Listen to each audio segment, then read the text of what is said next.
Good morning, everyone. Good morning, Good, everyone in podcast good, land. good morning, everyone. Good morning, everyone in podcast land. I don't know, Gina and Doc and them, how they do that. They slide in there at the last minute, stuff like that. It ain't for me. The time I slide in, I bump into the computer, I spin the thing around, the lights go out. You know what I mean? I ain't good at it. But guess what, though? I can run late for work, though. Tell me, baby. My wife Yeah, tell me, yeah. get up. You're a 5 more pro. minutes, You're I a tell her pro every at time. that. 5 more minutes. Yeah. All right. Good morning, Gina. How you feeling? I'm good. How are you? Life is great. Good morning, Cece. Good morning. Okay, everybody out there in podcast land, if y'all don't know what this awesome thing is, tomorrow, tomorrow is my and my lovely wife Cece's anniversary. Hands up, hands up, hands up, hands up. So we're excited about what we're doing. We're doing most of our online, Facebook. Well, we ain't really on Instagram, people, stuff like that. Anniversary stuff today. I took my lovely wife out. God took myself and my lovely wife out yesterday to get her a new truck. My wife has a brand new Honda SUV now. Got that. Hey. My wife had told me that she said something I didn't really think about while we was telling. I decided what happened is shout out to Kim Frederick and Fred. They came by. Kim Frederick is really a good friend. Thank you. Kim Frederick is a good Thank friend of my you. Good wife. morning, Sugar Mama and Karen. Thank you both. Thank you. They went out for drinks the other day. Uh, Kim took my wife out to brunch or something like that, and Kim came up in her brand new truck. And let's be real. Good morning, Doc. Good morning. Good morning. Good Good morning to morning. you all. Let's be realistic. I own up to my shortcomings in life. I'm a show off person. Drum roll, please. I'm a show off person. One more, drum roll, please. I'm a show off person. I'm not gonna have everybody getting out the gate on their wife. Everybody's wife is not gonna have a new vehicle and stuff like that in mind now. That's just not what's gonna happen. I'm gonna tell y'all something else we found out too. If you don't know, this is a topic. Uh, we had something going on, Gina and Doc, about the keys for these new vehicles. What is this, CC? That they out of? Oh, computer chips. Mhm. They are the computer chip. This thing is real. I guess they come from China or something like that. Mm. And anyway, they don't have computer chips. This lot usually has over 650 cars. They had what? How many? About See, well, not 42. even I'm about to say not even 100. Yeah, because they don't have computer chips. So when we were at the dealership now, all that old wheeling and dealing that you used to do is not not even you're not able to do it, for lack of words. Not able to do it because the dealer don't have but so many vehicles on the lot. So he overpriced and stuff, this and that. But I do want to shout out this, and we'll put the band up. His name is Larry Brooks. Larry Brooks is the regional manager at Honda. Honda, what does it say, you know? At the Honda dealer, Honda of Owens Mills. Honda of Owens Mills. And he happens to also be my son-in-law. He's married to my daughter, Becky. So I know I'm gonna get the best deal if I go there. But let me tell you something. If you ain't got a whole bunch of bargaining chips, do I need to turn my volume down a little, C, or whose volume is up a little bit that has that rattling? That's everybody checking and see. Is it still doing it now? Okay, good. We worked on it. Anyway, uh, you don't have those bargaining chips, the wheel and deal. The man ain't gonna really take so much off the vehicle because he know he can sell it. Ain't many. He don't have many to sell. So this computer chip thing, whatever this is really something. Because the computer chip, as we was talking at the dealership by Doc having a PhD and Gina being worldly and Rita, I didn't pay much attention to this. All this stuff runs off some computer chips. The PlayStation games. Do you know they raised the price on these PlayStations and Xboxes because they can't make anymore because they don't have any chips to go in them. So Wow. it's truly amazing what you can find out and learn if you just listening or if it happens and affects you. Wow. If it happens and affects you. These chips over here, we just not finished. You know, we go to Jamaica for we got married in Jamaica, and we go away to Jamaica for our anniversary. And Las Vegas, I was supposed to have been there for Monday night Ravens game, and they sent us our money back 3 weeks in advance. They said there's no jet fuel on the East Coast. On the West Coast, they were having a shortage of jet fuel over there, so it was, and you could get there, but it was iffy at that time whether you would be able to get back. Yeah, so it was really something. So anyhow, that's what I'm saying.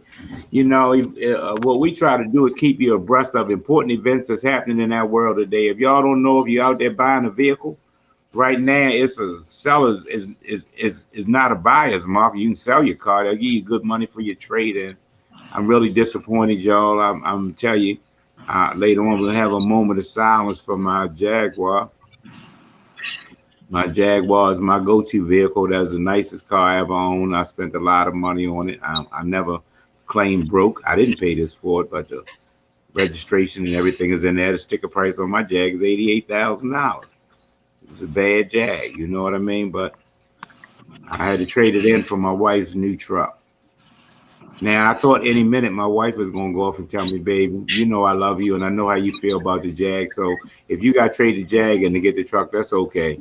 We already got I got a Range Rover. That's cool. I kept thinking any minute Gina and Doc and Podcast Land and my wife was going to tell me no. We left out of that dealership with her brand new truck and she's smiling, and then today my Jag gone. Now, I know that's supposed to be called sacrifice, but me being on the other hand, Doc, I call it just the opposite. I call it selfishness. He had to take one for the team that time. That's what she keeps saying, baby, the Jag. You know what I mean? When they went to trade in, well, give me this money down. Give me that money down. So what you got? So I got a Jag. What you going to give me for that? And they ain't going to give me what I wanted for my car, but it gave me enough money that my payments would be reasonable and this and that. But I thought when we got to that part that my wife, Doc, just in case it ever happened to you with your wife, my wife would say to the deal and stuff like that, I really want the new truck. It had, we test drove it, so it had 7 miles on it when we got it. And I thought she would say, nah, babe, you got to take care of my son's Jag. That Jag mean everything to him. That's okay. We ain't going to get the truck. We'll probably do it at a later date. Well, as you know what they say, how they say when they don't want to do something at work, table it. Ain't that what it's called, y'all? We'll table it. Come back to it later. I thought she would say we would table it. And she didn't table a darn thing. The Jag is gone. It's gone. So congratulations again, y'all. One more hands up to my wife and myself for being our anniversary. Congratulations to my wife on getting her a new Honda truck for her anniversary present. All right, y'all, let's get our show started. Prayer starting now. Father God, thank you for the wonderful things that's going on in all our lives. Father God, we always start our prayer off thanking you for and keeping everybody safe that's dealing with them God-forsaken wars, losing mothers and fathers and sisters and brothers, friends, aunts and uncles, cousins, limbs, eyes, and everything, just so that we can sit back and, make jokes, do podcasts, watch the Ravens game, eat bonbons, tell my wife that, congratulations on her anniversary. Father God, we always make sure we pray for everybody and anybody with that God-forsaken pandemic. And please out there, Father God, anybody that's not vaccinated, please, put the thought in their mind to do the right thing. As simple as that. Put the thought in their mind to do the right thing. Gina Lee has told us to always pray for people that's going over dealing with all these natural disasters, hurricanes, floods, tornadoes. And don't ever forget, y'all, we're looking at could be biblical. We'll go down in my book as the end of days. Gina Lee has told us that the largest wildfire in the world is right now in the coldest region on Earth. The largest wildfire in the world is right now burning at the coldest region on earth. So, Father God, we really don't understand that. Father God, keep us. Let's always make sure that we keep the prayer that my good cuz, because Helen taught us, all God can do for us and all we ask of God our day is grace and mercy. If God gives us grace and mercy, y'all, we should be able to do the rest. Moment of silence, please. Amen. Amen. Amen. Amen. Hey, y'all, everybody out there, y'all, you know, we praying for healing for Baltimore. You know, we're praying for healing for the world. We're praying for healing for Baltimore. My wife does current events, and she's always looking at the news in the morning. I don't really watch the news, but what Chubb Rock say? On the news, bad news is all the news you'll ever see. You know, that's true, yo. On the news, they don't never talk about the firefighter getting the cat out the tree anymore. They don't never talk about anything good, the Little League, nothing like that. All they talk about is who shot, killed, and murdered. And today, y'all, we are still running rampant in Baltimore, shot, killing, and murdering. You know, Gina always says that she's impressed with Doc, always going off trying to save the world, you know, all over the world. And Doc always tells us his best work is right here in Baltimore. But sometimes y'all is just falling on deaf ears. You kids out there, man, y'all out there just shooting each other up just to be shooting each other up, man. Ain't got nothing to do no more, Doc and Gina, with beefs. It ain't got nothing to do with what you did to me. It's now what you said to me, what color clothes you wearing. Or you remember last year when you said something. You young ladies are going off and getting everybody tied into this. Y'all get mad at something or don't like what somebody said. First thing you do is you run home and get your cousin, go home and get your brother or something like that so they can continue your beef. Now let me know something about that so that y'all know something about Party. When me and him, after you started this, you ran home and started this beef, and now me and him rolling on the ground, shooting at each other. So you young ladies out there that think you're exempt, drum roll, please. One more before I say this, drum roll, please. When I'm rolling the floor and fighting back and forth with him, when it's over with, slap shit out you too. Stop thinking you exempt from all this kind of stuff that you started. My wife is going to look at me strange. But y'all starting a lot of this confusion. Young ladies are starting a lot of this confusion, getting guys tied up in it. Then they go to jail and you go right on. So I want everybody out there in podcast land know about Party Marty. After I finish shooting at him, I'm shooting at you too. Don't think that you're exempt. All y'all start a whole bunch of confusion and think you can walk away from it. You part of the solution. You part of the problem. You part of the beef. Hey, y'all. Y'all know, hey, Frank. Hey, good morning. Gina, our historian, has a few topics as usual. Cece got gas on her chest. So I don't think she's gonna do much talking today. She think we're going to lunch. So we are going to lunch. We're gonna go to lunch in her new truck. We're gonna let Doc, so that we don't always monopolize his day. We're gonna let Doc start today. Read that, CC. Sugar Mama Jones said, "It's something been on my mind that Doc said. Teach your son not to kill my son. If everybody have that same mindset, maybe we can make some change. Each one teach one." Yes, indeed. That's so true. That's so true. But it's everybody now. And our point, Sugar Mama, you know, you from North and Pulaski region. Women start just as much stuff as the men. They start just as much stuff as the men. So they in it. Your name Lou, you in it too. Y'all women out there, do a better job, young ladies. Because I don't know if y'all know it, but they finding y'all dead in the alley too. They finding y'all dead in the alley too. This new regime out here ain't me and Doc. They ain't the old days. Ain't no chivalry out there. Killing y'all too. You went and started that. They killing y'all too. So don't think that the bullet ain't got your name on it too. You sitting over there riding around his car, you dumbass. He done told you to hold on to his package. Now they pull you all over. You sitting over there, got the gun in your wallet. Your purse. You got the package tied to your leg. That's your package. That's your package. Stop thinking you exempt from all these things that's going on bad in the world, because you're not. Dr. Ted, we're going to do a little different today. If we may, let's start our knowledge off with you. You got any topic or anything like that you want to talk about today? I'm Party Marty. This is Simply Us. Let's talk. Well, it's it's really something I wanted to just talk about. There was a situation up at Newtown where a father saw his son getting banked, and I think he shot up in the air, and he ended up actually getting arrested.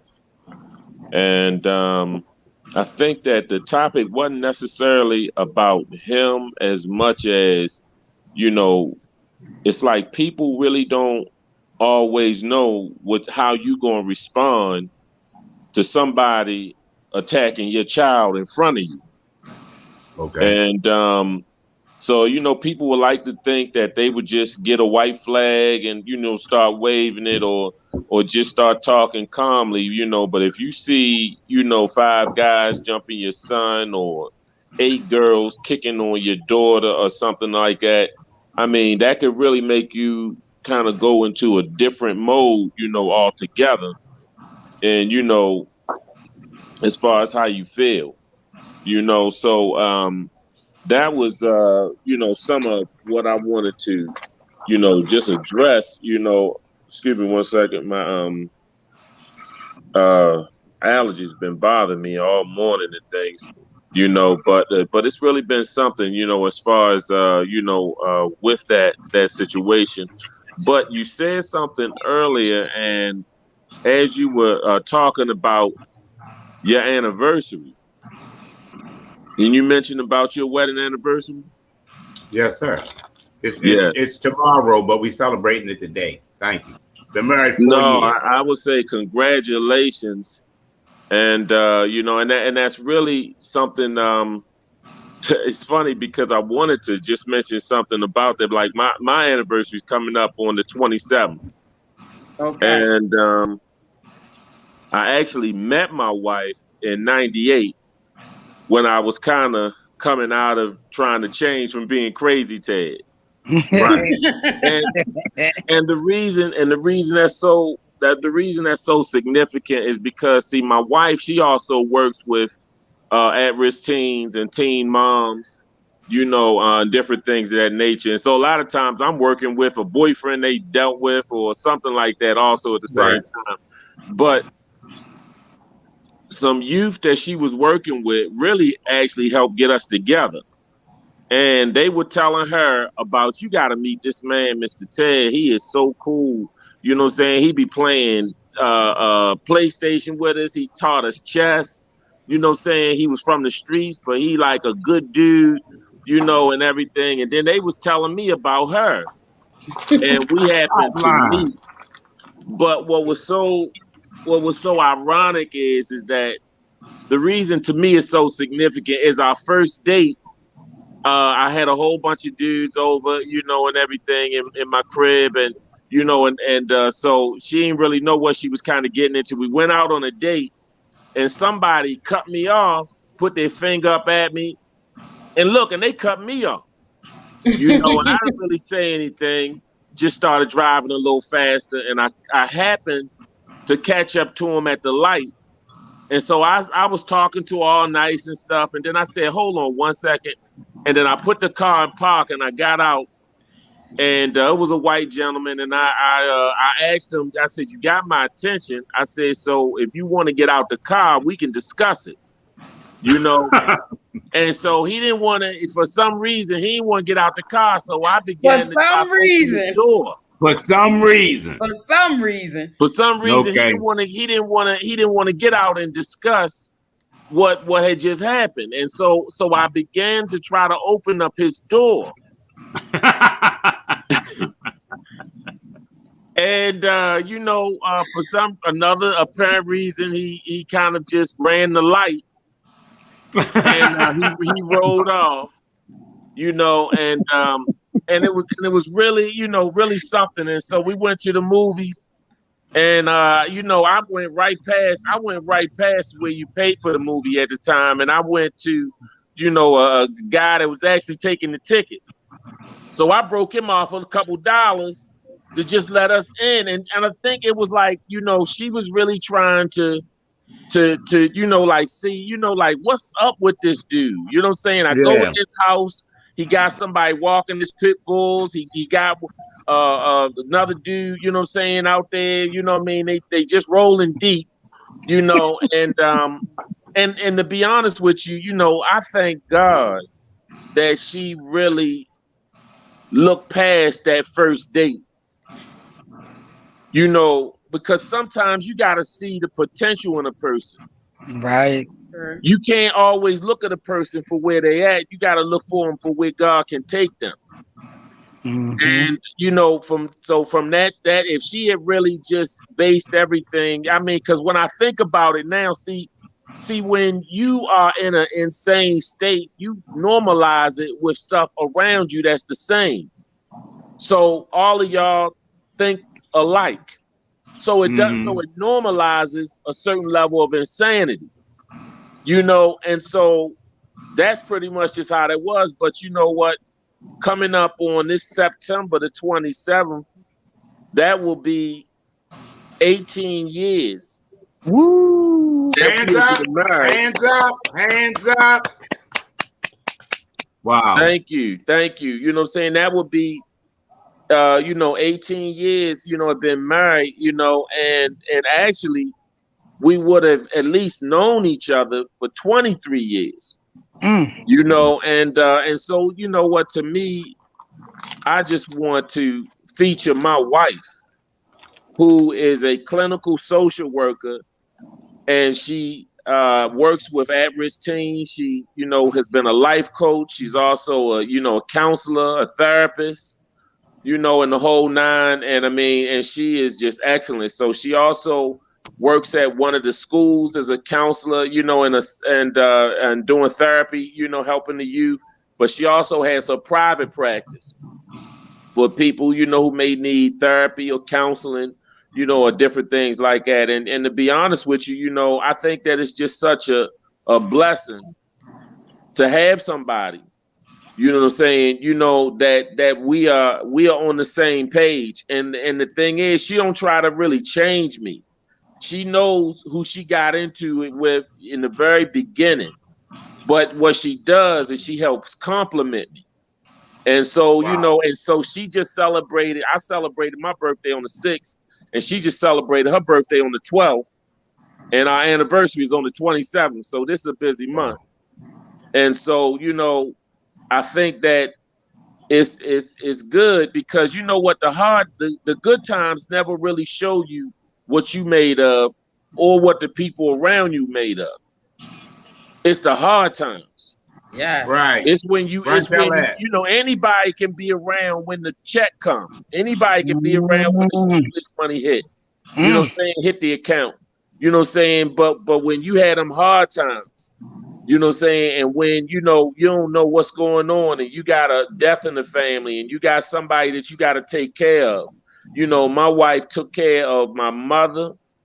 She took care of my father. And then my father, we got a house specifically designed so my father could have access and everything, you know, to the house. You know what I'm saying? I mean, that's the type of sacrifice. And actually, to be real honest with you, when my mother passed, man, this is really something. When my mother passed, the day we were in there, my wife would not go to sleep. And she just got on her knees and held her hand through the night.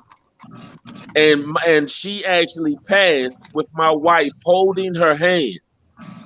And I checked on her around 2 a.m. and I saw that my mother had passed away and my wife was still on her knees holding her hand. And that was really something because I let her still stay there for about 10 minutes. I went and told my father and I said, Dad, I said, I just wanted to share with you that God called my home. And I let her sit there for about another 15 minutes because I didn't even want to tell her that she'd been holding my mother's hand and my mother's hand, she's gone.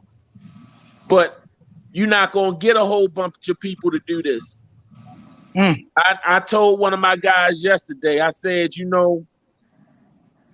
I said, one thing is, I said, you know what? I said, you do two things with women. I said, you either spend time or you kill time.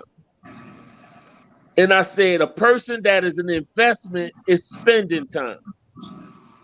And I said, and I know that you was, because he was just telling me that he had a girl. He said, man, you should see her twerk. She can do this. And I said, yeah, that's fine. And I said, that's also good. And I said, but do you have somebody that will wipe that slobber off your mouth or wipe your behind if you have a stroke? And I said, don't get me wrong. The twerking is probably that's extra icing. That's extra. But when you got somebody that will ride for your family, that ain't just here, they here for the good and the bad. That's when it's real. And you know what I'm saying? And I got that. And I thank God because God sent it to me. And God allowed her to understand me to put up with that first date. That would have scared the average person off. You know what I'm saying? I mean, I had all these pit bulls, these Rottweilers around and everything. I mean, and now the only dog I got is a little tiny dog. It's like a Shorkie. You know what I'm saying? That's what my daughter and my wife got. They know I ain't never had no little dog like that. Right. But you know what? But I tell you, I would not trade anything for the opportunity of being able to have that time that I had with my wife. You know what I'm saying? Out of all of the stuff that I did, I look at it as just God giving me a blessing. You know what I'm saying? And the thing is, and I don't have I'm not worrying about, I don't check their phone. I don't have to check no extra stuff. I don't have to go in I don't have to put no microphones around, and it feels good to live like that. You know what I'm saying? Because I lived with so much drama and so much, I didn't even know I didn't even know what average people did. I didn't know how to live average. I didn't know how to just do what normal people should do because I didn't know that. You know what I'm saying? I mean, to be honest with you, I never really even shopped for real. I bought most of my stuff off of a truck or out of the trunk or something that was boosted or something like that. It was really something to just go in real stores and just buy and pay what everybody else is paying. I ain't know nothing about that. I still try to negotiate for prices and stuff like that. You know what I'm saying? Because that's, I did not know that. So to do that, I see that as a blessing. And also, and I was blessed. And I guess that's my topic for today. Doc, what an awesome topic that was too. You know what I mean? Hey, as a panel, hands up. Hey, listen, that takes me to something, allergies, right, Doc? Allergies. I know what you mean, allergies. Gina got allergies. You know what I mean? I got allergies. Sometimes y'all, some things, if you got a heart, they affect you. I mean, my wife, Keisha Holt is one of our really good friends. She works with us. And we had a little pop-up cookout the other day. And that's what happened. Keisha Holt was sitting over there. And, I have a lot of toys and trinkets and stuff. God is pretty good to us because I have materialistic things, my wife and I.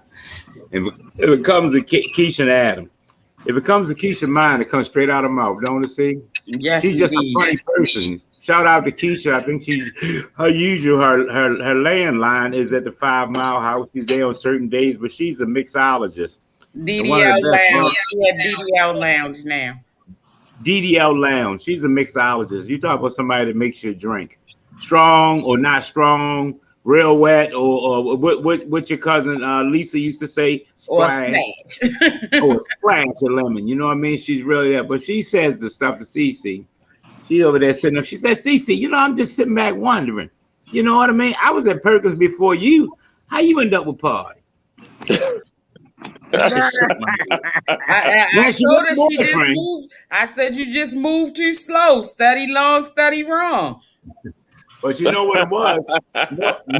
Nobody at Perkins, as Doc was saying, was really interested in me. I mean, maybe for a one night stand, or we out having some drinks and we go off and have some fun, and we, you know, go down Route 1, which is next to us, and have sex. But wasn't nobody interested in being my wife. And I sure as hell wasn't interested in marrying none of y'all or Cece. You feel me? That's how I was at that time. I was so busy chasing money, Doc. I was so wild. I was always worried about who disrespected me. What nurse, what doctor, what counselor, what patient. You said what to who?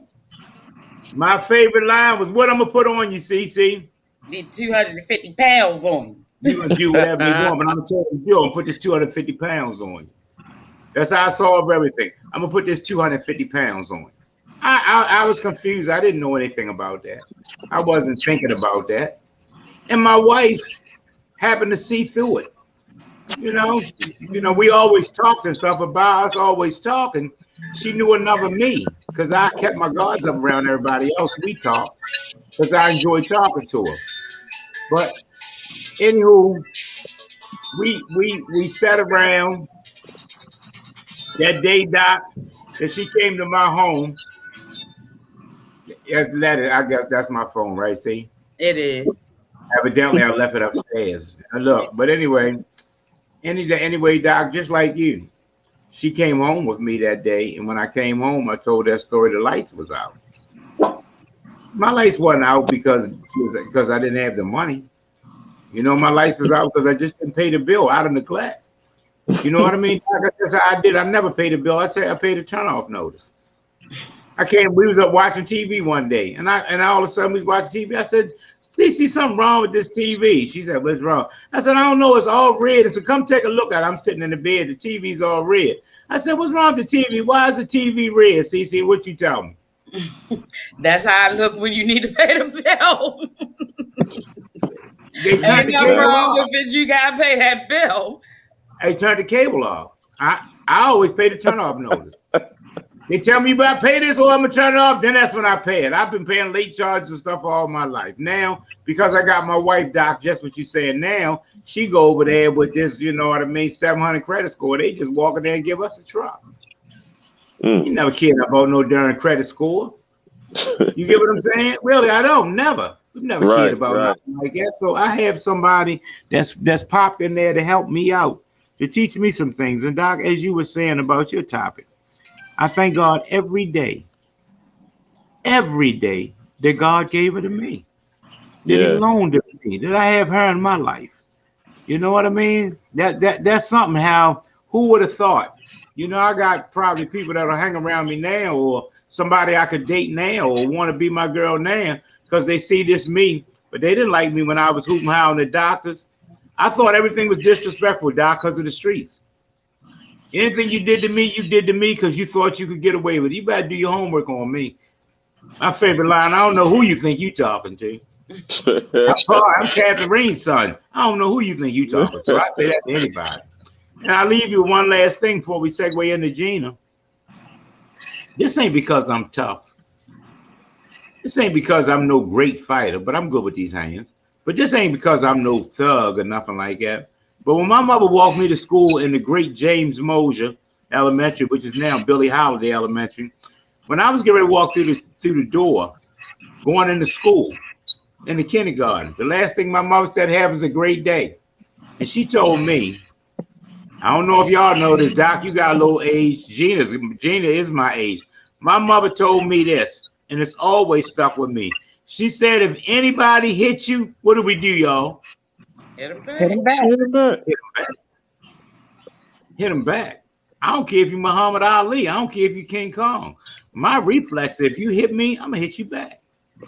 Not because I thought about it, not because I'm tough, because I don't know no better. It's been in my mind for over 60 years. So that's what Doc's talking about. When y'all do something to us, West Baltimore, we do something back. We don't know no better.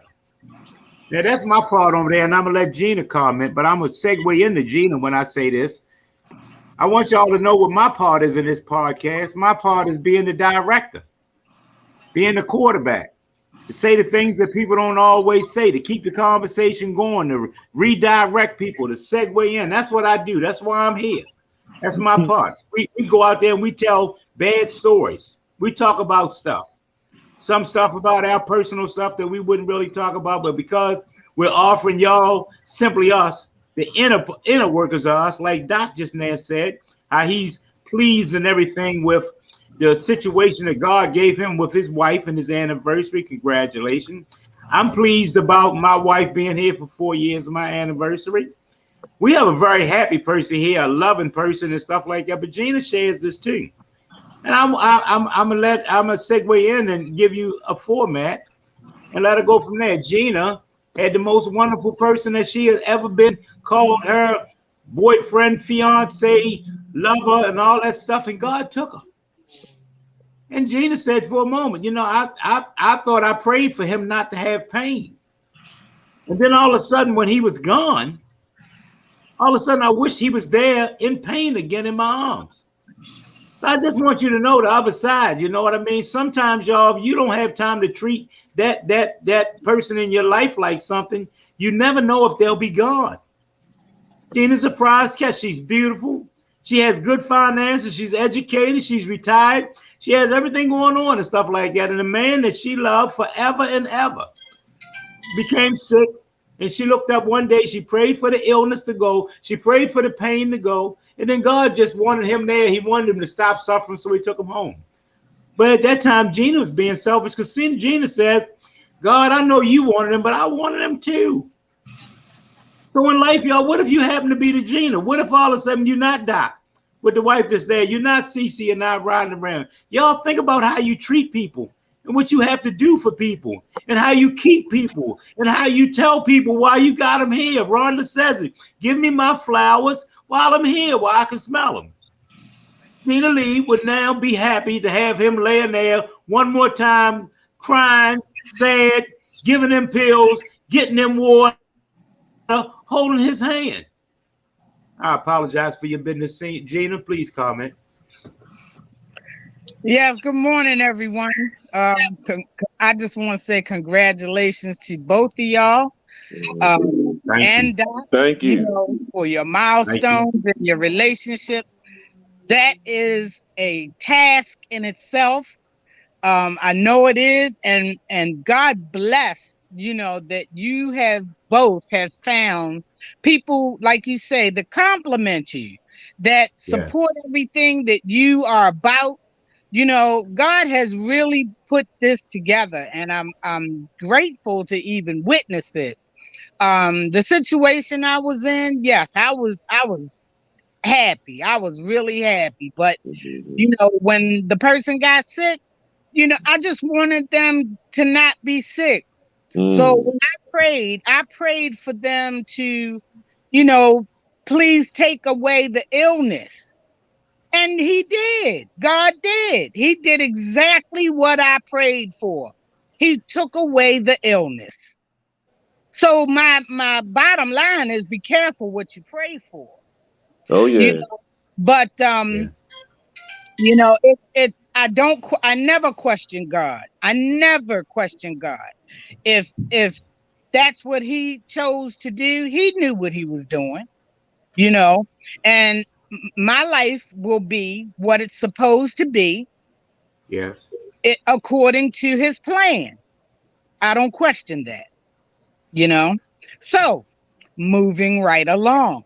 Yes. Yeah. But that's just like Doc was saying, you know, sometimes you just never know. You know, when Maurice and I met, nobody could have ever told me that we would date, be married, be close in any way, shape, or form. But, you know, the more time you spend with people, and we worked in a field where we spend more time with our coworkers than we did with our families, unfortunately. So Literally. once you spend that kind of time with a person, you can see past what's on the outside. You know, I can see past this tough exterior and all of this getting it, because he and I used to really sit down and really have deep conversations about, you know, our life. And the thing that really, really sold me for him was that, first of all, he could always make me laugh. I never been within. I'm a really easygoing person, but I'm not giggly. You know what I'm saying? So for a person to be able to make me laugh, you know, you gotta really be funny to make me laugh. And that just once I got to know his daughters, I just really respected this relationship that he had with his daughters. It's important to me, you know, because I always tell people, you know, his mother wasn't around, so the next closest woman to you is your daughters. The way you treat them, you ain't gonna treat me better. You know, they flesh of your flesh, blood of your blood. So if you don't treat them good, then I don't stand a snowball's chance now. So that was important to me to watch that dynamic, to watch, you know, his daughters is the same age as me, but to him, they 5-year-old babies. You know what I'm saying? Nothing in the world, no mountain he wouldn't climb if it got something to do with his daughters. So to me, that was an indication of the type of man that he was, and the type of husband or the type of mate that he would be for me. I never saw marriage. I think the marriage just came out of nowhere and shocked both of us. But that just, you know, let me know that what kind of man that he would be to me. And I got up just a few minutes ago because I was thinking of something.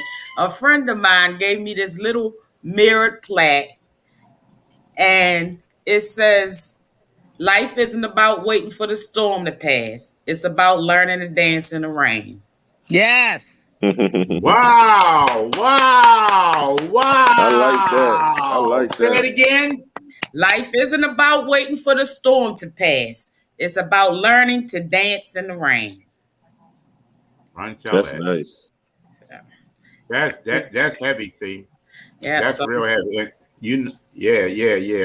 Go ahead, see.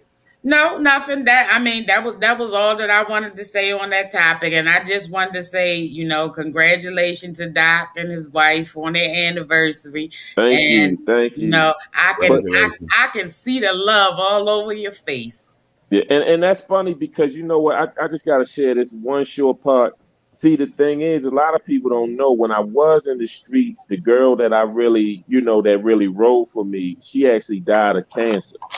And I didn't want no girls to get close to me. So I had a lot of, let's say, acquaintances. And when I was actually just considering about maybe I might want to get married, I had a couple of women that I was actually, you know, dating. It was like almost like interviews and stuff like that. And I mean, and I'm just keeping it real with you. One was making, you know, some real good money. Another one was actually, you know, in the Jet magazine, featured and everything.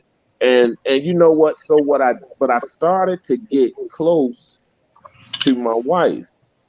And so I came to her and I said, look, I'm actually dating. I'm still dating out here. You know what I mean? I just want to keep it real with you. I'm not going to play no games, and I've never played no games with you. And I said, so I feel that you should date other people if you choose. And what's her response really is what solidified her position with me. What her response was, she said, I'm not interested in dating anybody. She said, see, I know what I want. You just don't know what you want yet. And her response, you know, meaning I ain't jealous. I ain't tripping off of no girl that you know what I'm saying? I ain't tripping off of that because I know who I am and I know my worth. And so I never went through that, you know, scratching the car, busting a window, or, you know, you see me out, you know, with some. Look, one time she saw me out. I was up at Pagos. I was a City View. Yeah. And she came and picked up her food that she came up there to get and came over to my table and spoke to us.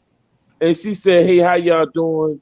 This, that, and the third." I stood up, gave her a hug, and I didn't know how I was going to go, or Right. something like that. And she was just like, and you just like I said, I mean, we wasn't like exclusive at the time, but I didn't like that interaction. But she handled it so with class.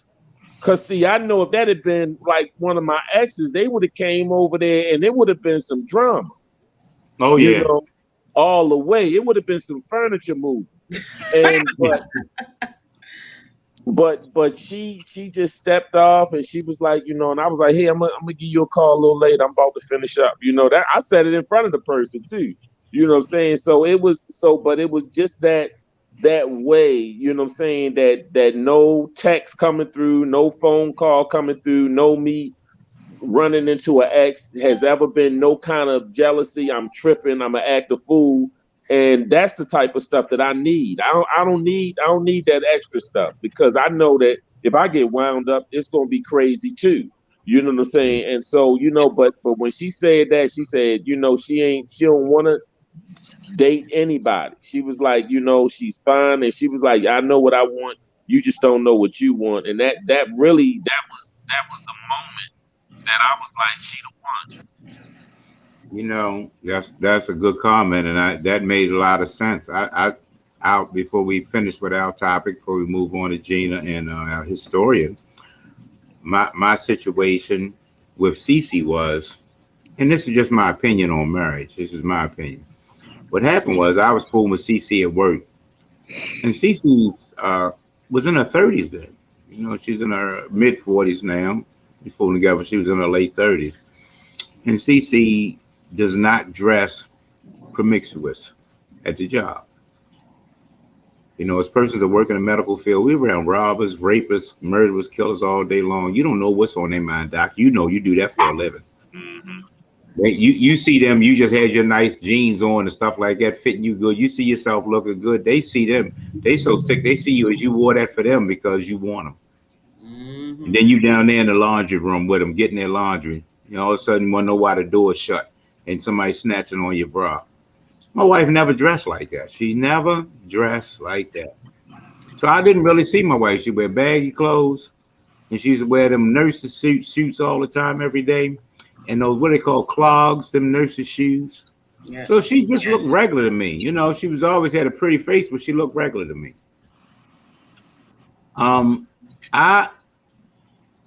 We went to the Hampton Jazz Fest on a date. My time to take her to Hampton Jazz Fest. Doc, get out of my work. We'll have Jazz Fest for 3 days and stuff like that. I'm finally gonna get some this, that, and all that. Well, when my wife got her clothes on and we dressed out to go out to the Charlie Wilson show and stuff like that. Well, you talk about somebody putting it on. I've never seen my wife away from there. What I just said, my wife is bad. She's bad. She's in her 30s then. Dressed up every day, looks so different and stuff like that.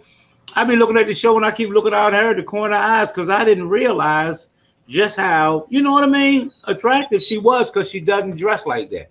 At our job, they dress like that. Whatever they want. What they used to say to us, Gina, Doc, and Cece, my mother would say, he's already had sex with you. There's nothing else that you can show him. Nothing to the imagination. Yeah, enough for your imagination. You got your belly button out, seen all that kind of stuff. So anyhow, I seen that. Well, because at work, I was laughing and joking with one of my friends.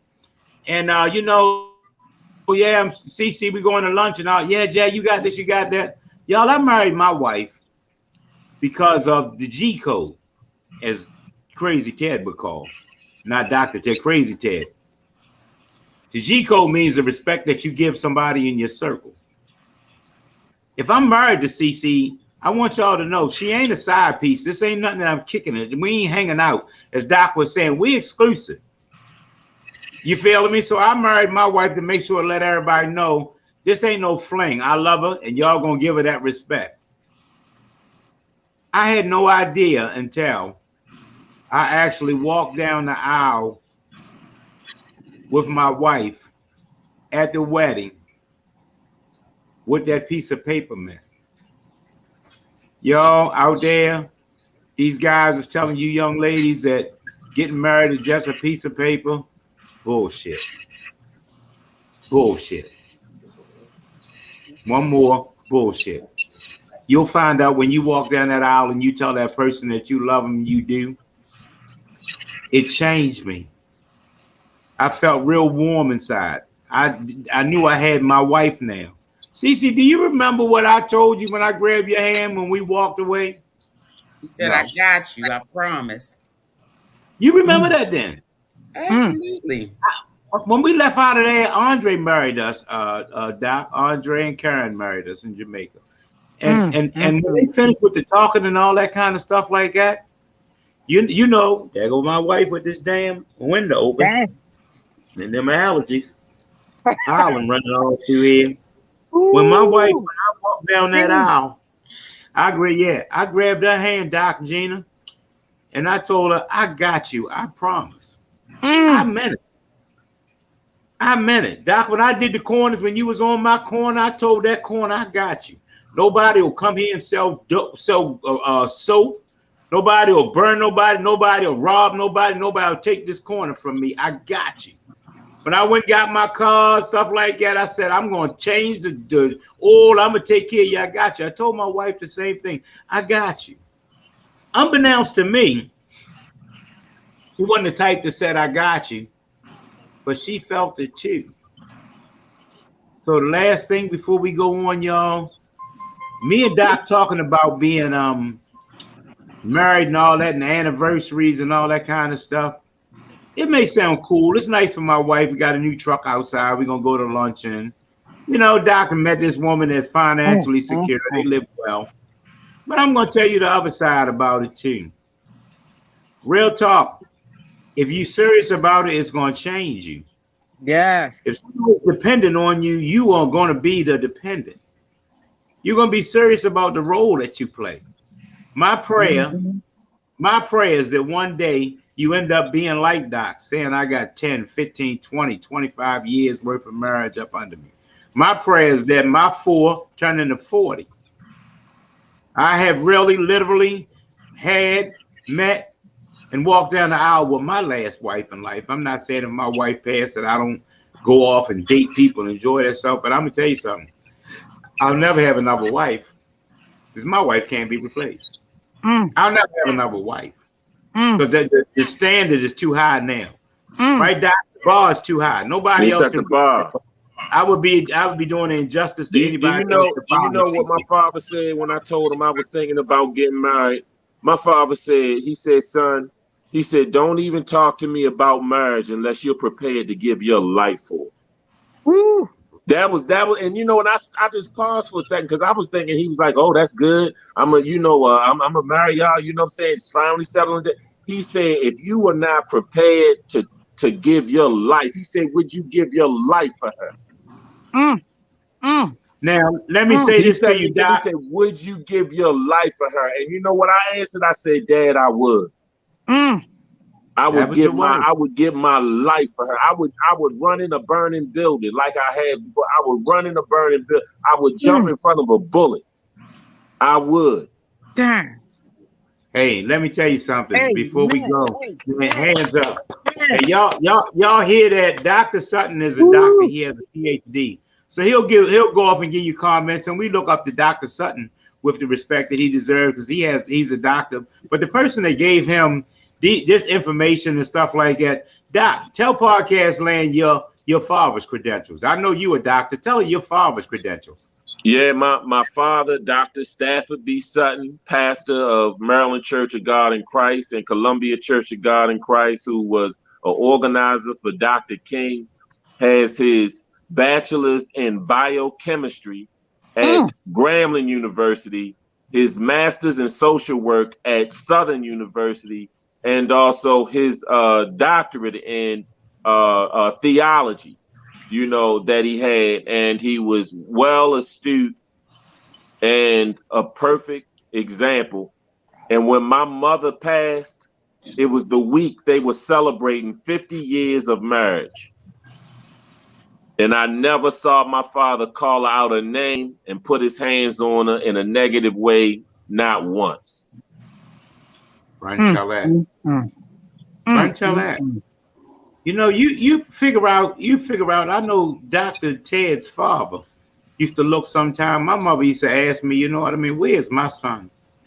She touched me and said, is he in there? Where's my son? Because I don't know how I end up with this drug addict, jailbird thug. Where's my son and what have you done to him? I know Dr. Ted's father had to look sometime at Crazy Ted and said, what in the hell are you doing? Where's my son? Who is this new creature that's standing in front of me? Are you from Mars? You know, we don't understand what we do to ourselves and people that give us all this. You know, Gina Lee is a historian because her family's in education. They're teachers and stuff. They're educators. So now she loves history because she was brought up in history. What you laughing at? I was laughing at the comment. The comment said, dang, y'all telling these testimonies, now my allergies acting up. That's Sugar Bob. Yeah, that's my friend. It's the truth. Yeah, I'm telling you. That's what I say. You know what I mean? I'll get out of here. Dr. Ted will probably be with us listening for a moment or two, and he has to go. We let him go first today because he has some things to do. But I want to make mention to y'all about the job that I try to do. I try to quarterback this thing, y'all.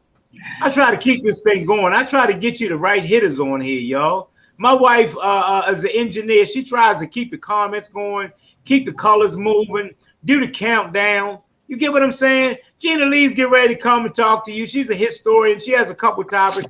She did her leg work on this to get it in there. And Dr. Ted, even though he's getting ready to go off and save the world, he stops in there to make sure he participates in this commitment that he made to the show before he goes. Before you leave, Dr. Ted, hands up and congratulations on your anniversary and stuff like that. Thank you. Thank you. And, you know, as usual, everybody, you know, if you want popping there tomorrow to see Gina and Cece while they sell our stuff and we spend money. But Dr. Ted, congratulations again, man. And as Gina Lee always says, man, go off Dr. Ted and make a difference and save the world. I will. So you know Thank what? you. Before you leave, it just shows how the ripple keeps going, because your dad, then you, and look at your son.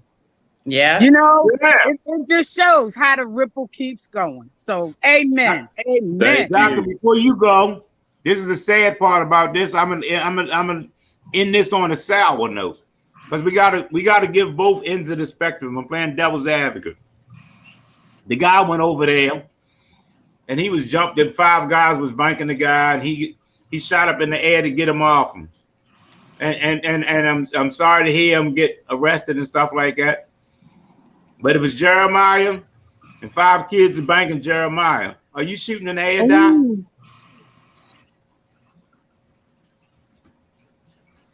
Doc. I'd say I think I handle things a little bit different because I've seen so much violence and I've been around it. So it's different levels to it. So to me, if it's not no guns, then, you know, first I'm just going to be grabbing them, getting them off of them. The second thing that, you know, that if it has to get to that point, then I'm gonna have to knock one of them out to make them an example. You know what I'm saying? But I wouldn't then, you know, if it was 20 of them, you know, I may show them that I had, you know, a gun because I actually had a permit to carry a gun. But pointing is where it becomes a crime. Discharging it is also discharging a firearm in a residential area. And the city limits, so yeah. you want to still be there for them. I mean, a lot of people don't get banked. They get somebody getting banked right now. You know what I'm saying? And so, you know, no, I don't condone what they did. And to me, I think he went overboard. He went to 100 without stopping at 25 or 50 first. That's all I'm saying, you know. But I do understand that just that anxiety and seeing somebody harming your child. But to me, if he had got banked and you wasn't there, he was probably going to be okay. You know what I'm saying? He was just going to get banked. So, you know, I mean, to me, you know, if we had jumped in it, it was only, as far as I know, it was like 3 or 4 of them. So I'm used to fighting 2 at a time. So right. If you take your 2 and I take my 2, we done balanced it out. So it's not 4-on-1. So, you know, to me, and I know, you know, so I felt, you know, a little bad, you know, for him. And then it got worse because he ended up dropping his phone there. The police found that, called it. That's how they found out who he was, his grandson. He called his grandson, and his grandson, you know, was like, you know, well, my grandfather don't have his phone or whatever, you know what I'm saying? And then it turns out that, you know, they went to his house to search his house, and then they found some stuff that wasn't allegedly too good for his situation.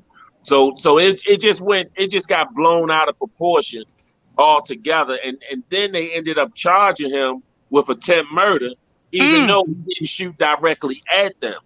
And so I think that, you know, I just feel bad because it started out with a man coming to pick his son up. And apparently the boys had banked him too. And, you know, and banked him to the father? And one of the guys that was banking his son was known to carry that heat.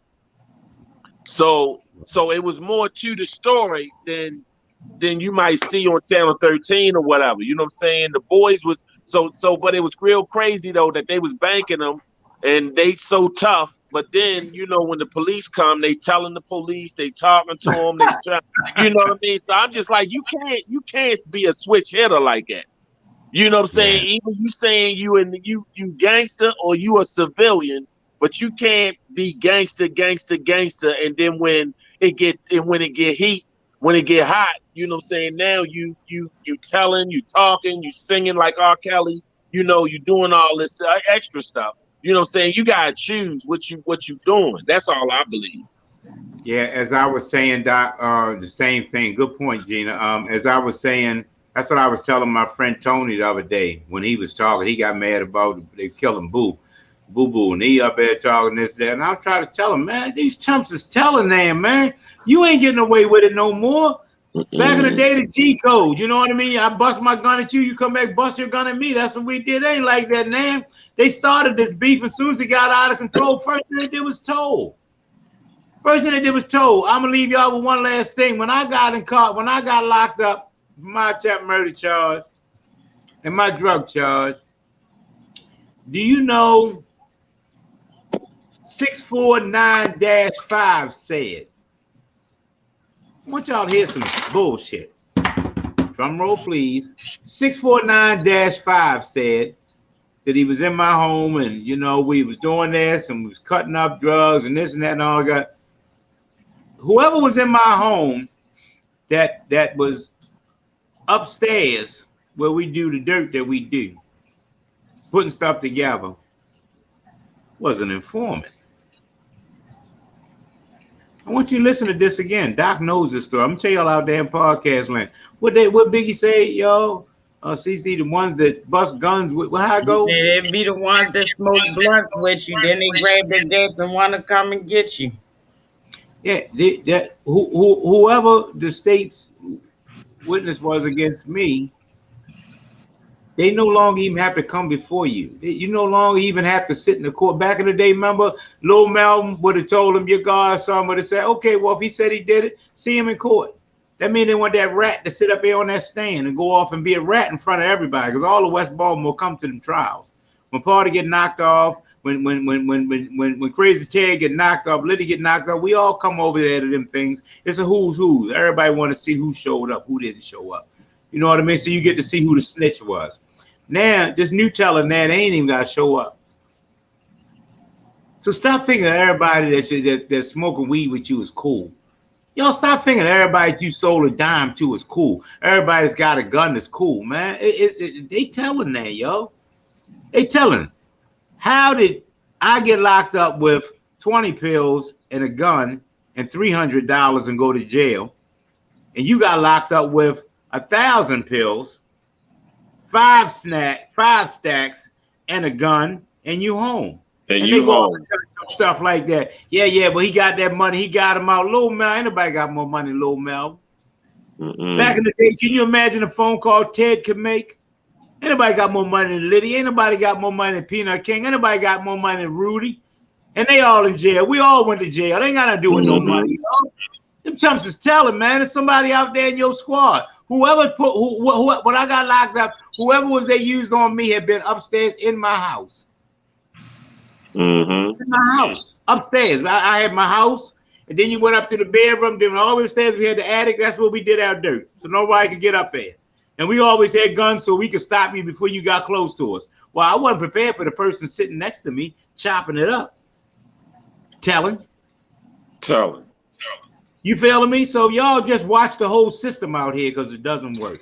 Hey, Dr. Ted, have an awesome day. Thank you for starting the show off with a great topic. Everybody out there in podcast land, what an awesome way to keep this topic going on. I hope that you learned something from it. We got two topics. We got the topic of appreciation of your spouse, appreciation of your parents, appreciation of your situation, making a decision on making a good decision, not a bad decision on your environment or a situation that happened real quick. We had all those topics. It just now got all balled into one. You know what I mean? Then we also got to talk about the wives and stuff that have been in our life. Gina's told you, be careful what you pray for. It might just come true. We're sitting over here with allergies, water running out of our heart, running out of our eyes. Everybody out here telling their business. Gina's talking about sad stuff. If you don't learn anything from these podcasts, we're out here pouring out on the world, then that's on you, you damn fool you. Doc, have a good day. All right. All right. That's Have a good one. I'm Let's gonna try to segue cut that in and just listen. All right, there you go. Hey, All Gina, how you doing, Gina? Great day. You know Great what I mean? day. Gina, Great CC day. keeps those topics going. Great That's day. I'm a monster for picking her. I know Gina's awesome because she does what she's doing, but I'm a monster for picking her. That's what I'm saying. The part that I do in this thing, Gina, wait a minute. Out there in podcast land before I move on. Gina, tell them exactly what my roles are on this joint. Tell them again, Gina. Founder, creator, moderator, host, and the person that goes live. Yeah, live. That's number 5. That's a whole hand. See, week out there, the week before. Then we put together 5. So I do. I put together an 18, Jack. This is all right. Hey, Gina, you go off and start off and tell us, I'm Party Marty. What's your topic today? Simply us. Let's talk. Well, good afternoon. After all of that and clearing my allergies. Damn windows open. I'm just telling you, that was a great beginning to the show. Great beginning. But just wanted to impart a little bit of history on y'all. Something that you may or may not know. That there is, and I don't know, maybe you knew this already, but that there is a plantation right here in the midst of Baltimore. And the plantation is called the Mount Clair Plantation. And it is in Carroll Park. Now, they just had a festival to kind of honor the enslaved labor that worked at Carroll Park. At Mount Clair Plantation. And it was established in the 18th century. And like I said, its home is in Carroll Park. And right now, it's a beautiful building. It dates back to 1756, making it one of Baltimore's oldest buildings. And most people aren't even aware that it's even there. So Morgan State University, along with the Dale Glenwood Green, who is the co-chair of the Mount Clair at Carroll Park Commission, did some research centered around the building and found that it was a free African-American community in the Eastern Shore. So he compared Mount Clair project to efforts in Montpelier and other places in Virginia. And he lifted the veil of anonymity on those who have remained nameless and faceless. Currently, only white faces are shown on the walls of the plantation. So he addressed the people who own the property, who are they're called the Dames of Colonial Dames in the state of the National Society of Colonial Dames in the state of Maryland. He addressed them and said that he wanted to bring forward the information about the enslaved individuals that worked at this plantation. Well, of course, they weren't, he brought this up a decade ago.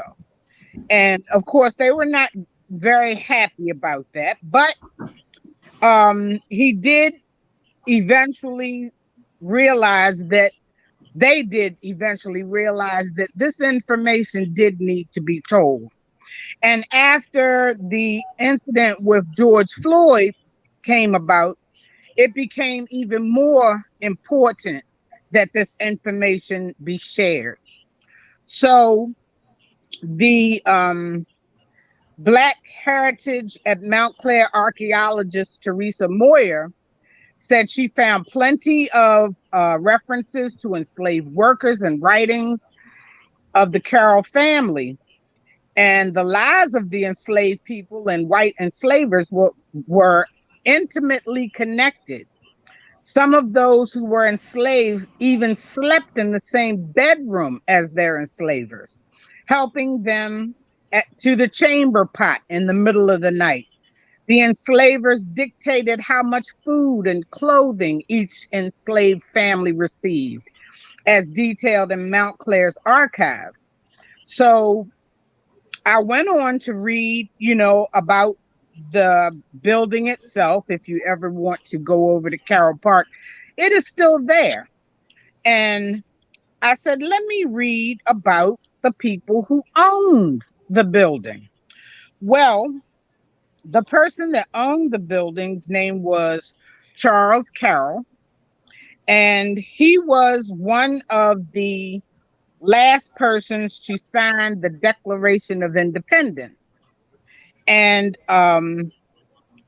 his father was the one who started the B&O Railroad. And the B&O Railroad, of course, became a very big moneymaker. So a lot of the enslaved workers from the plantation worked in the iron industry, on the railroad. So I went on to read about, the railroad, and found out that Maryland, right behind Montgomery Wards on Monroe Street, the oldest railroad bridge in the country exists.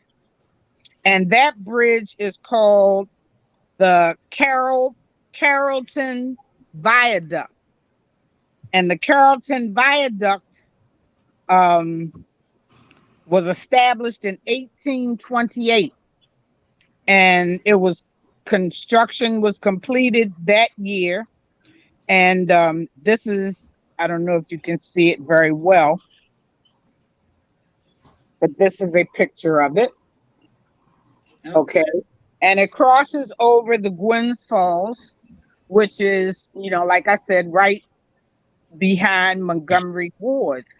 And Carroll Park, interestingly enough, is right in front of Montgomery Ward. And they call it Montgomery Park now, because Montgomery Ward is no longer there. So if you get a chance, it's a lot of rich history right here in our city, that we should be proud of.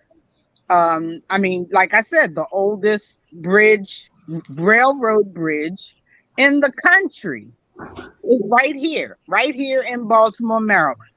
And one of the oldest buildings in this state is right here also, and that's the Mount Clair well, it's a mansion now, they call it. So that's my first topic. That was really interesting. I had no idea about any of that, but most of the things that you tell us, Gina, nobody knows. So I'm always sitting here with bated breath. Well, the other thing that I wanted to bring up, and it's not really history, but we all know because of the pandemic that after they started opening things back up, they also started opening the fact that landlords could move forward with eviction proceedings. So the courts have been overwhelmed with the filing of eviction proceedings. And Mayor Brandon Scott made sure that an order was put into place that it's called the Project for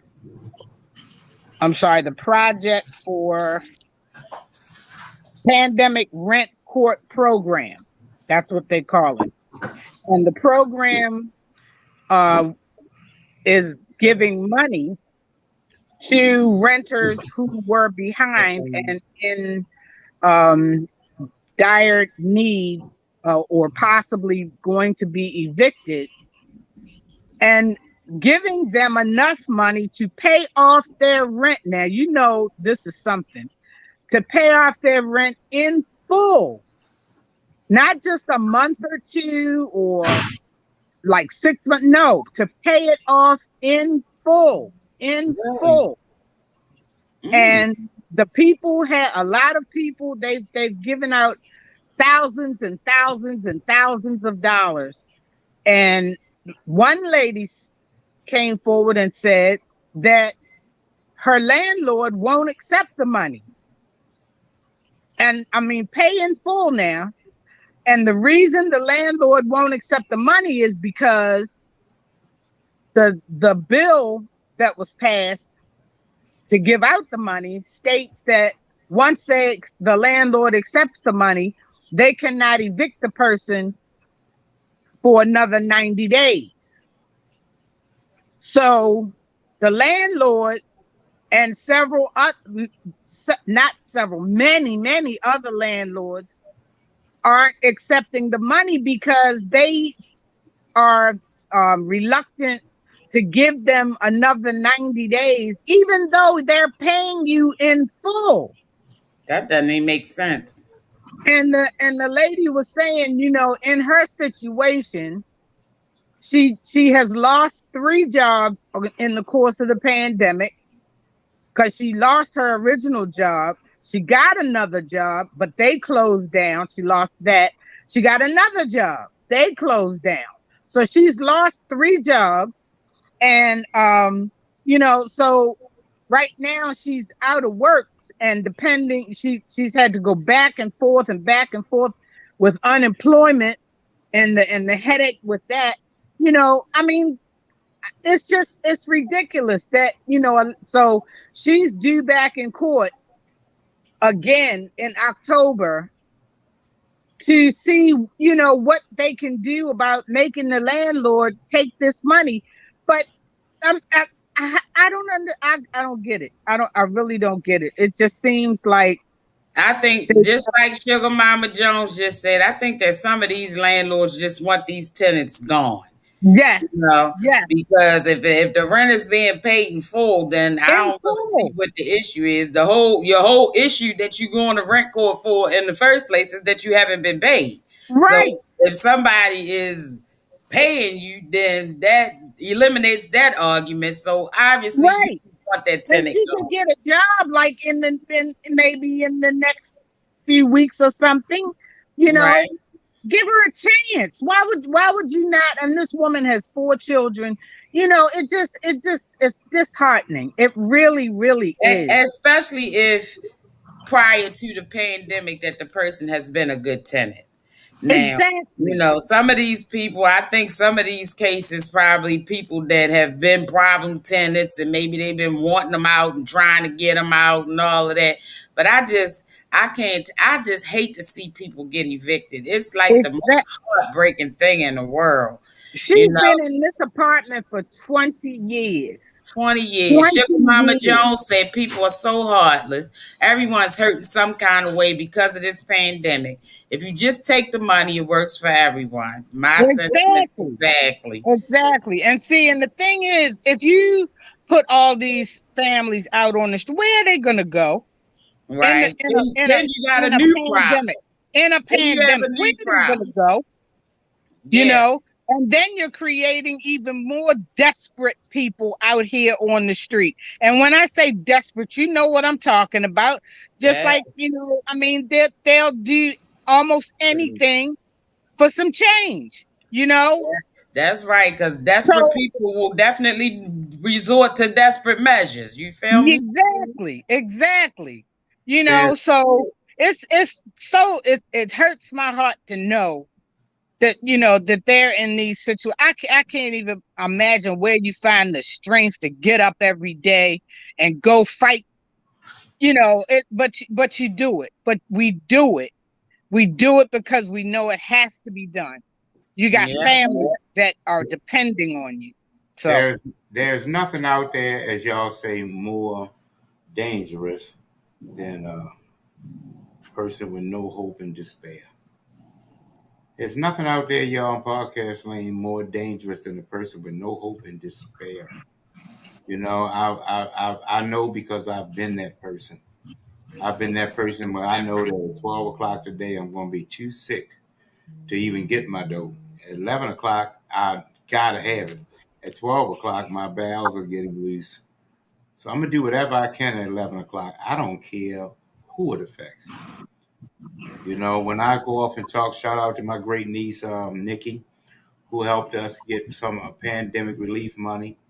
That we were just excited about getting the money. We was saying, oh yeah, they got this. They gave us a couple of dollars. It wasn't a whole gang of money, but it was still money. But we sit back and we think about it now, right? See, that money actually literally almost helped save us. Just like Sugar Mama said, if people would do the right thing with these funds that's allocated to them, you know what I mean? If a woman would do the right thing with the child support, you know what I mean? If you would do the right thing with what situation that you put yourself into to get out of, then it'd be a better place. But if y'all keep on thinking that there's no consequence to what's going on, this ain't right now, and I'll say this before I bow out. West Baltimore was famous. We used to call it for what did we call it? The Christmas layover. That was a joke out there. Remember West Baltimore? Y'all think back about it. You come out on January and stuff like that. People put out their house, got all their furniture sitting on the front on Fulton Avenue, and all the stuff like that. But yet the kids was riding Tonka toys and they had brand new bikes on Christmas. You wouldn't spend all your money up on Christmas not thinking that on January that man was going to put you out. This isn't like there's one or two individuals that's making poor decisions.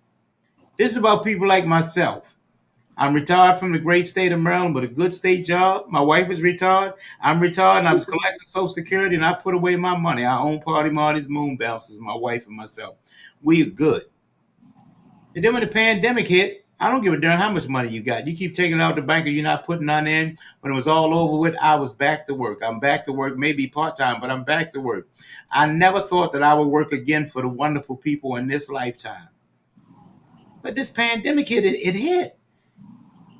So what I'm in the medical field, you know what I mean, the nursing field, so I could never be out of work.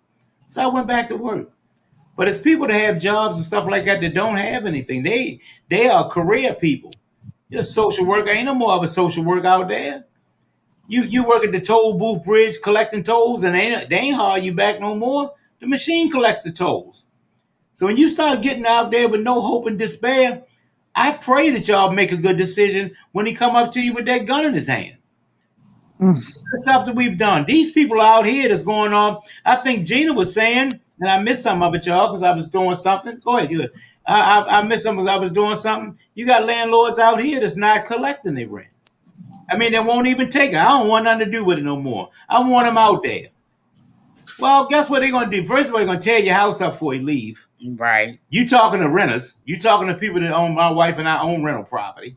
You've seen me on the podcast down there putting up a door, doing this in the backyard, something they own. They're going to tear your stuff up. First of all, they're going to do that before they go. And then when they find out that there's no place for his wife and kids to live, you're going to turn them loose on the streets of Baltimore. And you think that running rampant, robbing, pillaging, and plundering is going on now? That's just for a bag of dope? Wait till you realize it is for a house to live in. I'll let y'all go one last thing. My prayer is that nobody in the world ever have to find out what I would do to feed my children and support my wife. That's my prayer to all y'all out there. I'm out here doing the right things. I'm Party Marty. I'm cool. I own the Moon Bounce Company. You know what I mean? My wife just got a new truck. You know, we already got Jags. We trading them. We got good stuff. We drive a yacht. Life is good. I pray to God that you never find out what it's like for me to find out to decide whether I could eat or not. I pray for all y'all out there that if you look up one day and CC all of a sudden is sitting on the corner cold because there's no place for her to sleep that night. That's my prayer, that you'll never see that other side of me again. Because inside of all the Party Martys, there's still West Side certified Party Marty. Don't find out the hard way about people when their back is against the wall. I tell y'all that about Gina all the time. Gina is an awesome person. She talks really nice. She's educated. She wants something out of life. But Gina carries around a chain full of keys. And there's 2 keys on it. And I'm going to tell y'all, it is not because it looks good. It's to strike you with. Hopefully she'll never become that person again, but I've seen her as that person for years. So I knows what she's capable of. Last thing for me before I step off and give CC the floor. Hey, y'all, real talk. My wife is educated by herself. She reads. She wants something out of life. She works hard for it. She's retired from the state of Maryland. Good job, CC. But she's also raised, born on Fulton and North Avenue.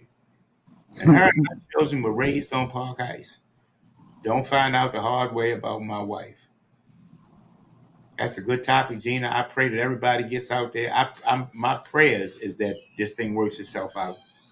But y'all don't find out the hard way what people are capable of. I pray that these people out there make a good decision for us. And when they're making a good decision for us, they're making a good decision for y'all. Good topics today. Boy, back at you, see. Yeah, that was so.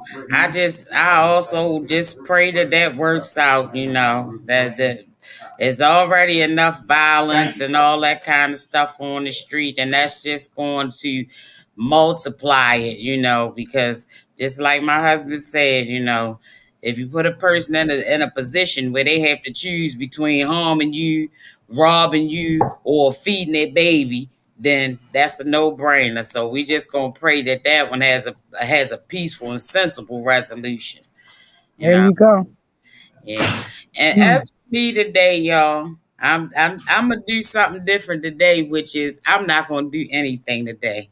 I did have a topic that I was going to share, but I'm always leery of partially telling people things before I've had a chance to really flesh out the story and make sure the nuances are correct. So I have a little more research that I want to do on something that I was going to share with you guys. But, you know, I always say they don't always need me. I'm here doing my part. I'm changing the colors. I'm running the banners. I'm doing everything. And I'm just commenting on these wonderful topics that everybody else brought up. So today, for once in our life, we're going to have a shorter show. And I'm just going to say that I'm going to bow out of this gracefully. Wonderful job as always, Gina Lee. And my closing thought, I would say that, you know, we just got so much work to do. We got so much work to do, y'all, as a community, as a people, and just as human beings. Some of the things that you read in the news, some of these things that you hear about, it's just unimaginable that a person would not have any empathy for their fellow man. So, when we all say our prayers tonight before we close our eyes, we just gotta pray that some of these people that God will touch them and soften their heart or open their mind, because material things are material things. You can have all of worldly riches in the world today, but easy come, easy go. Just as quickly as you got them, they could all be gone. So we got to try to just do better with putting yourself in the next person's place. So that's my prayer for everybody, and I hope that everybody that's listening, everybody that's watching, in the words of my husband, go out and have a great day on purpose. Gina Lee, what's your closing thoughts? I just want to say to everybody, have a great day. Pray for our kids. They're out here kind of basically on their own. Pray for them that one, they can stay safe, healthy, that they can, not get into situations that they can't control. That's all I want to say right now. We got a lot of disasters that are going on, and I could bring them all up, but let's pray for our children. Pray for them. Yes. Yeah. Well, you have your closing thoughts, CC? Already did. Okay, well, y'all, once again, hands up to another great show. Hey, you heard Sugar Mama Jones, and you heard people out there laughing and serious about this thing when they say that their allergies acting up. That's what we offer y'all. We offer y'all something to make you laugh, make you cry. We offer y'all something to make you low, make you high.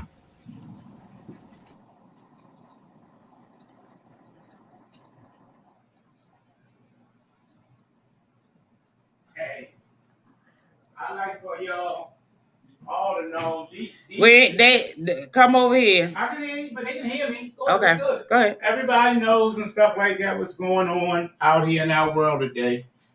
These are important events that we talk about, stuff that we need to work on, and what have you. All I just want to say to everybody out there is, please get something out of this podcast, because we give a lot.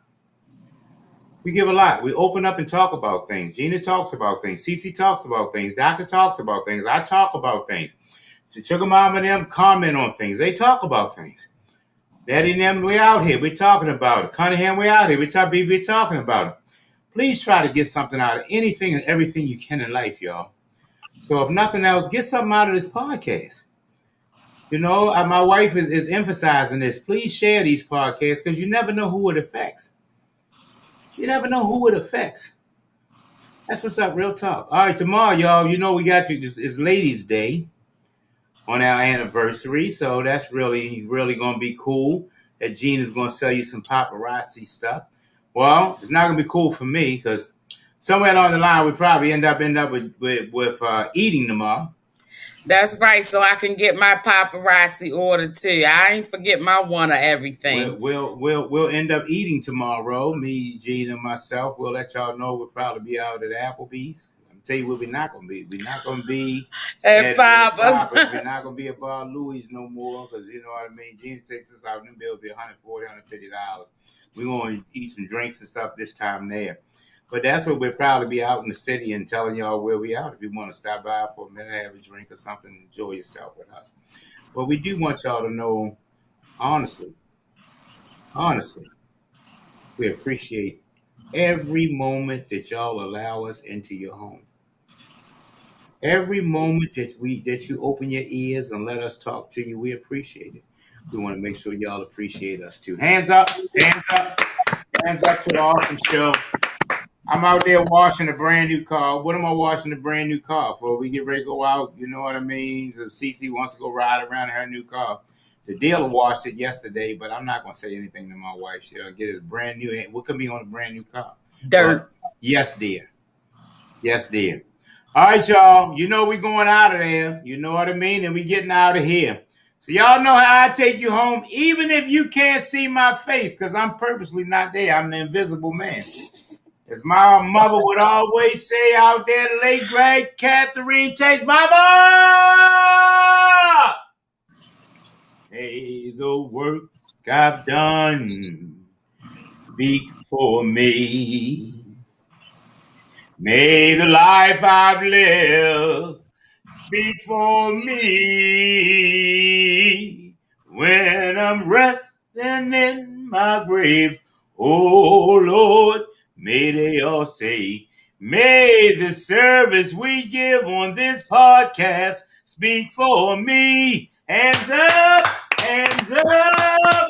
Everybody out there, thank you very much, y'all. All right, y'all. This is our anniversary celebration. CC and I get ready to go off and have some brunch after I wash the car. I just want to let y'all know, my big cuz always said God gave you grace and mercy. That's all you need for the day. Hey, everybody in podcast land, go out there and have a great day on purpose. Kenny Davis says, have a wonderful day in the Lord. And as we always leave you, to God be the glory. See you tomorrow at 11 o'clock, where we saw you paparazzi and Nature Secrets. bing, bing, bing. We out.